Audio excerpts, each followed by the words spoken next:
Hello అండి, నమస్తే. Sai agriculture YouTube ఛానల్కి మీ అందరికీ స్వాగతం.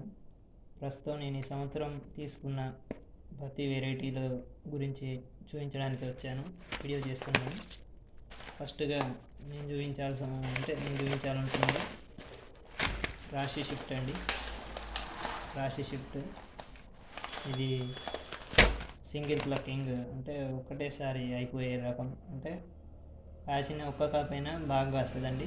తర్వాత మనం సెకండ్ వేరే ఇంకేమైనా పంటలు వేసుకోవడానికి ఉపయోగం ఉంటుంది.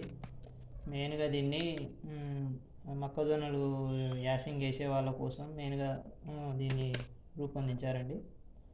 మనకు మ్యాక్సిమం దిగుబడి వస్తుంది. ఎకరాన మంచిగా చేస్తే 10-15 క్వింటాలు వస్తుంది, బాగుంటుంది. తర్వాత మనం పంట అయిపోయాక మొక్కజొన్న కానీ పెసర కానీ ఇంకేదైనా వేసుకోవచ్చు. తర్వాత నేను తీసుకున్న ఇంకో వెరైటీ KCH 144 BG2 అండి.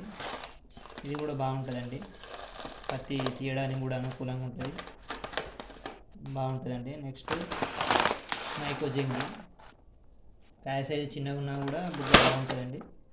తర్వాత ఎప్పుడు సేమ్ ఇగురు మీద ఉంటుంది, బెటర్గా ఉంటుంది అది. తర్వాత నేను తీసుకునే ఇంకో 4వ వెరైటీ CCH 999 అండి. మెయిన్గా ఈ రకం ఎర్రపురుగు నేలలకు బాగా సెట్ అయ్యే రకం కాబట్టి నేను తీసుకున్నానండి. నాకు కొద్దిగా ఎర్రపురుగు ఉన్నది, ఒక 20 గుంటల దాకా, అందుకోసం దాన్ని తీసుకున్నానండి. ఓకే అండి, లైక్ చేయండి, సబ్స్క్రైబ్ చేయండి, షేర్ చేయండి.